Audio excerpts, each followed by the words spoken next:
ಗೌರಿಬಿದನೂರು ತಾಲೂಕಿನ ಮೇಳ್ಯ ಗ್ರಾಮ ಪಂಚಾಯಿತಿಯ ವೇಳಪಿ ಗ್ರಾಮದ ನಿವಾಸಿ ರಮೇಶ್ ಗೌರಿಬಿದನೂರಿಗೆ ಸಿಮೆಂಟ್ ಕೆಲಸಕ್ಕೆ ಎಂದು ತಮ್ಮ ದ್ವಿಚಕ್ರ ವಾಹನದಲ್ಲಿ ನಗರದ ನಾಗಪ್ಪ ಬ್ಲಾಕ್ ಬೈಪಾಸ್ ರಸ್ತೆಯಲ್ಲಿ ಬರುತ್ತಿದ್ದರು. ಈ ವೇಳೆ ಏಕಾಏಕಿ ಭಾರೀ ಗಾತ್ರದ ಸಿಮೆಂಟ್ ಲಾರಿಯು ತೊಂಡೆಬಾವಿ ಸಿಮೆಂಟ್ ಕಾರ್ಖಾನೆಗೆ ಬರುತ್ತಿತ್ತು. ತಿರುವಿದ್ದ ಕಾರಣ ದ್ವಿಚಕ್ರ ವಾಹನ ಸವಾರ ವಾಹನವನ್ನು ನಿಲ್ಲಿಸಿದ್ದರೂ ಲಾರಿ ಚಾಲಕನ ನಿರ್ಲಕ್ಷ್ಯದಿಂದ ದ್ವಿಚಕ್ರ ವಾಹನದ ಮೇಲೆ ಲಾರಿಯ ಹಿಂಬದಿ ಚಕ್ರಗಳು ಹತ್ತಿದ್ದು ವಾಹನ ನಜ್ಜುಗುಜ್ಜಾಗಿದೆ.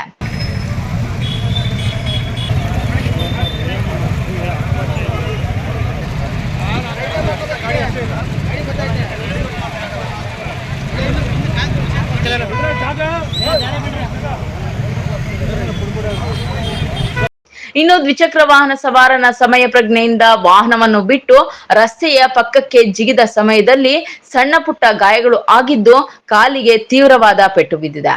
ನಗರದ ಸಾರ್ವಜನಿಕ ಆಸ್ಪತ್ರೆಯಲ್ಲಿ ಚಿಕಿತ್ಸೆ ಪಡೆಯುತ್ತಿದ್ದಾರೆ.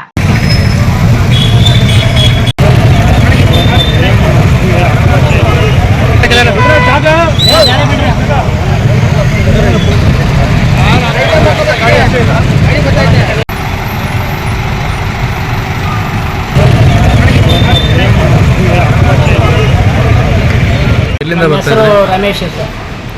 ನಾವು ಗೌರಿಬಿದನೂರಿಂದ ಇಲ್ಲಿ ಸಿಮೆಂಟ್ ಕೆಲಸಕ್ಕೆ ಬರ್ತಾ ಇದ್ದವರು ಅಲ್ಲಿ ತೆರಿಗೆ. ಆಮೇಲೆ ಗಾಡಿ ಪಾಸ್ ಆಗ್ತಾ ಇದ್ದಿದ್ದಕ್ಕೆ ನಾನು ಸ್ವಲ್ಪ ನಿಲ್ಲಿಸಿಬಿಟ್ಟೆ. ಗಾಡಿ ನಿಲ್ಲಿಸಲ್ಲ, ನೀನು ಮುಂದಕ್ಕೆ ಹೋದ್ಮೇಲೆ ಹೋಗೋಣ ಅಂತ ಅಂದ್ಬಿಟ್ಟೆ.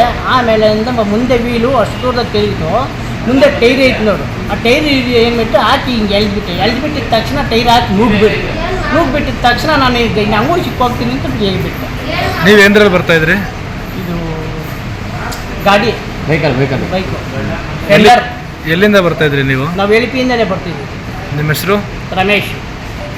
ಏನು ಕೆಲಸಕ್ಕೆ ಹೋಗ್ತಾ ಇದ್ರಿ? ಸಿಮೆಂಟ್ ಕೆಲಸ. ಲಾರಿ ಆಂಧ್ರ ಮೂಲದ ಕಡಪಕ್ಕೆ ಸೇರಿದ್ದು ಎಂದು ತಿಳಿದು ಬಂದಿದೆ.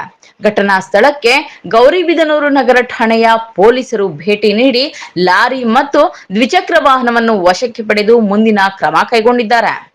KP Samirachari, MMTV news, Gauribidanur.